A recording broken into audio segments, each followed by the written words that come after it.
এই সমস্ত হেভিওয়েট নেতাকর্মীদেরকে যখন আদালতে উপস্থাপন করা হয় তখন তাদের মধ্যে অনুশোচনা তো দেখা যায় না, বরঞ্চ তাদের মধ্যে এখনও দাম্ভিকতা অহমিকা পরিলক্ষিত হয়। আমরা যেটা আদালতে লক্ষ্য করি, এবং তারা আদালতে উঠানো নামানো এবং তাদেরকে জেলখানা আনা নেওয়ার পথেও তাদের বিভিন্ন বক্তব্য, তাদের অঙ্গভঙ্গি, তারা এমনভাবে বক্তব্য রাখে, এমনভাবে কথা বলে, মনে হচ্ছে যেন আগামী মাসের মধ্যেই আবার হাসিনাকে তারা ক্ষমতায় বসিয়ে ফেলবে। আপনারা জানেন যে সাবেক স্বৈরাচার ফ্যাসিস্ট প্রধানমন্ত্রী শেখ হাসিনা এই সবুজ বাংলায় শস্য শ্যামলা সুজলা সুফলা এই বাংলাদেশে তার যে ফ্যাসিজম কায়েম করেছে, সেই ফ্যাসিজমের মূল মন্ত্রই ছিল বাংলার মানুষকে জিম্মি করে গুম খুন হত্যা করে সে এই দেশে তার একক কর্তৃত্ব, এক নায়কতন্ত্র প্রতিষ্ঠা করতে চেয়েছে। এই তার এক নায়কতন্ত্র, তার ফ্যাসিজমের বিরুদ্ধে যখন আপামর ছাত্র জনতা যখন ফুঁসে উঠেছে, তখন তারা এই খুনের হত্যার পথ বেছে নিয়েছে যে এই ছাত্র জনতাকে খুন করে হলেও সে তার গদি রক্ষা করবে। তখন বহু হাজার হাজার ছাত্রছাত্রী অগাধরে জীবন বিলিয়ে দিয়েছে, পঙ্গু হয়েছে।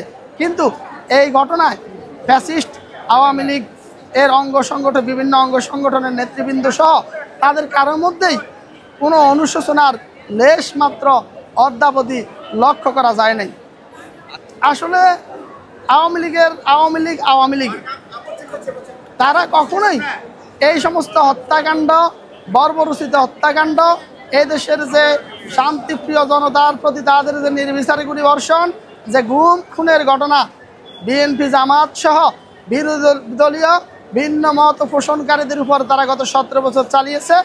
এই দেশের মানুষকে যে ভোটহীন নির্বাচনের মাধ্যমে জিম্মি করে রেখেছে, এক নায়কতন্ত্র প্রতিষ্ঠা করে মানুষকে শাসন করেছে, শোষণ করেছে, এই বিষয়ে তাদের এই সমস্ত হেভিওয়েট নেতাকর্মীদেরকে যখন আদালতে উপস্থাপন করা হয় তখন তাদের মধ্যে অনুশোচনা তো দেখা যায় না, বরঞ্চ তাদের মধ্যে এখনও দাম্ভিকতা অহমিকা পরিলক্ষিত হয়।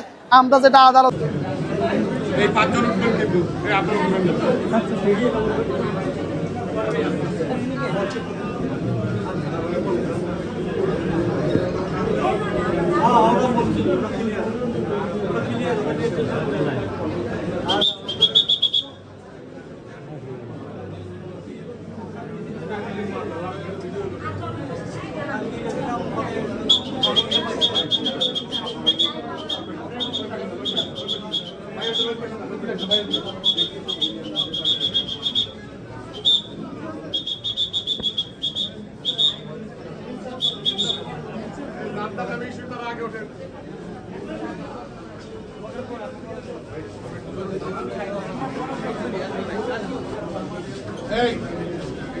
আপনার পরে